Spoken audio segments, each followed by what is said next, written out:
देख रहे हैं उत्तर शक्ति news. She started reading and I had 5 books around her, and one day she messaged me on Facebook that, I think that I feel that the character that you're writing is me, and should we meet? Right? This is the best day of my life. And then she contacted me, and then she was like, I've been dating you in my head for the last 5 years. Wow! Should we start dating in real? I've also been doing that for the last 5 years. So that's nice. Very cool, very cool. So you're already smiling. Isn't that a particular right? Okay, so Tara, I want to know, on a scale of 1 to 10, how romantic are you? A, and the part B is, what is the most hardcore romantic thing OTT you have done? And you are like, wow, Tara. Like, wow. I feel like anyone who knows me, I have a very small friend circle, but anybody that knows me knows that since I was pre-teen or teen, love has been a very, very important part of my life. It's a priority in my life. I'm a Scorpio, and Scorpios are known to be very passionate, very much in love with love, and the idea of it, but also the reality of it. And I think it's always been as important, if not more, to me than family, than friendships, other relationships, and of course the work that I do. So for me, it's always been number one, and that's why I resonate so much with all of these love stories that are in the book. And what was your second question?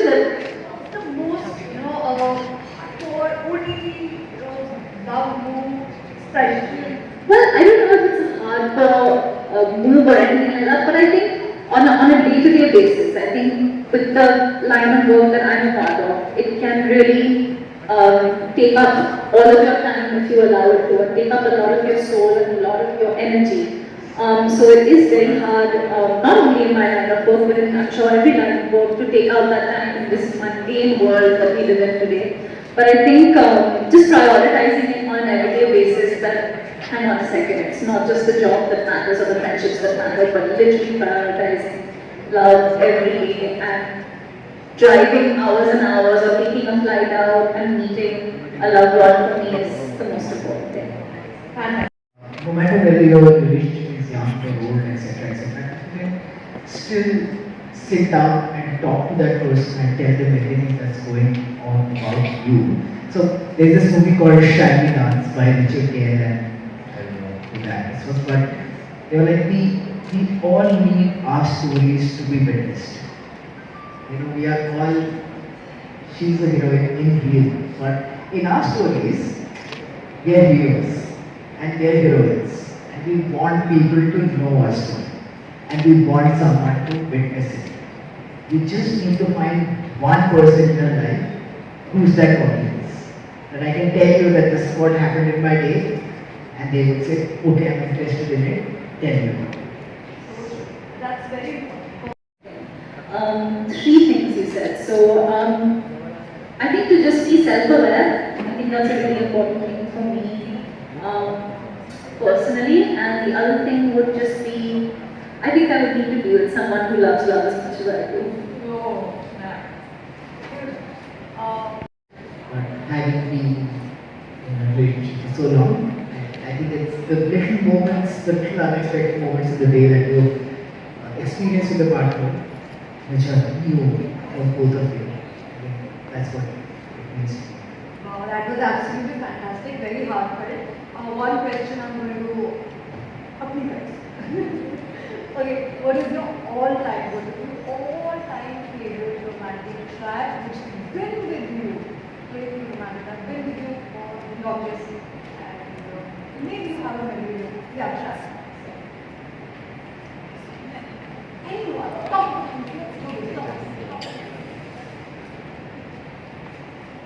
She started reading and I had 5 books around her, and one day she messaged me on Facebook that, I think that I feel that the character that you're writing is me, and should we meet?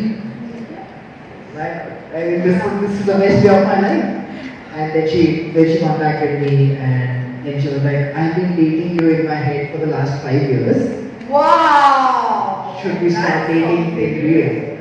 Yeah, I've also been doing that for the last 5 years. So that's nice. Very cool, very cool. So you're already smiling. Isn't that a vertical right there? Okay, Tara, I want to know, on a scale of 1 to 10, how romantic are you? A, and the part B is, what is the most hardcore romantic thing OTT you have done? And you are like, wow, Tara, like, wow. I feel like anyone who knows me, I have a very small friend circle, but anybody that knows me knows that since I was pre-teen or teen, love has been a very, very important part of my life. It's a priority in my life. I'm a Scorpio, and Scorpios are known to be very passionate, very much in love with love, and the idea of it, but also the reality of it. And I think it's always been as important, if not more, to me than family, than friendships, other relationships, and of course the work that I do. So for me, it's always been number one, and that's why I resonate so much with all of these love stories that are in the book.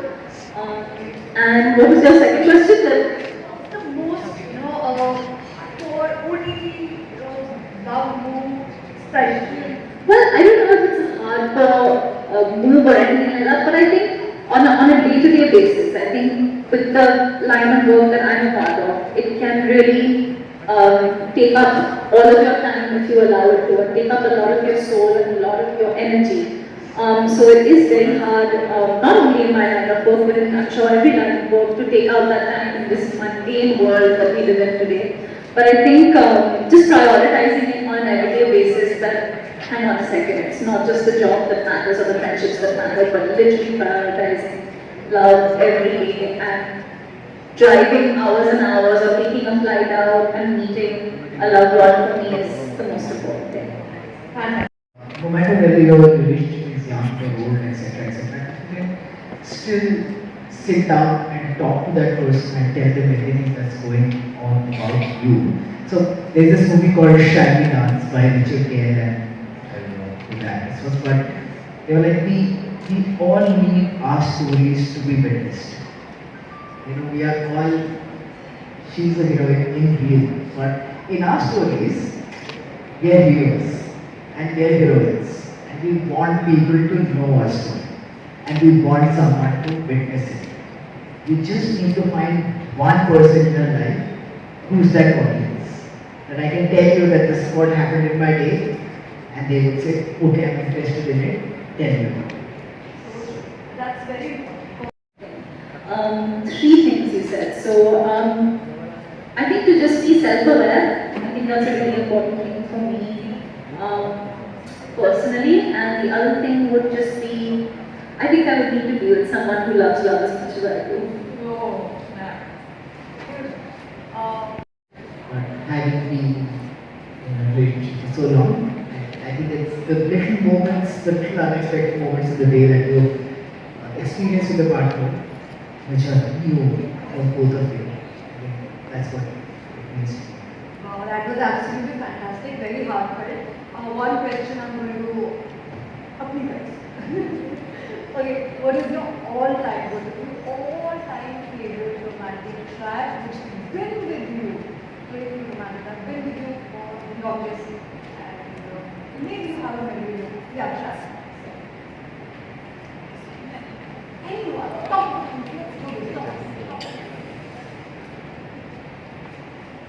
All the time. So I really connect with this that there was a person calls me Durjoy, and yet I'm agreeing to be in love with you, despite you being like a world's best man. Like 120 books and all of these are lies. Yeah, after thinking for like 2 minutes, I think, so there's a very old song, it's from the 50s. It's sung by a very, very well-known singer called Frank Sinatra. It's called Strangers in the Night. It's a song that means a lot to me because something very special happened when that song was playing. Oh, thank It's please don't go by how I read it. It's a good story. Our story is an adventurous tale of two losers stuck together in a salsa class. I did step on his feet quite a lot. He dropped me more than a few times and we did share some laugh. Though at times he looked silly, he picked me again and I continued to hold on to him. For the magic to happen at love and dance, one has to let one heart have some fun, even at the risk of embarrassing oneself. These are surprising and, as I said, it would be very unfair for me to pick one. I think most surprising to you. No. You read all of that and it doesn't matter whether you're a young person or an old person like me, you'll find surprising stories. Thank you so much. Thank you. Thank you, Tara. Thank you. Thank you, Durjoy. We should be focusing on, since we are speaking about very important conversations like mental health. Self-love, I think for me, has been a learning process. It's something all of us are learning about ourselves and how we can do that for ourselves on a day-to-day basis. Because like you said, I don't think it's possible to love another unless you truly love yourself. It's an ongoing process. I don't think we can ever fully love ourselves the way we idealistically want to. But I think all of us have insecurities, we all have fears, and we'd be foolish to pretend that we don't. But I think if you're self-aware and you're aware of your existing insecurities, if you slowly work towards them and do things, just take 5 minutes out of your day or 10 minutes out of your day and practice whatever it is that helps you love yourself better. I think you can be a better lover, listener, partner to anybody in your life, not just a romantic relationship. It could be to a family member, it could be to a child, it could be to a sibling. But I think it's very important that we have this conversation and better help the youth to understand ourselves better, because then we can understand each other better.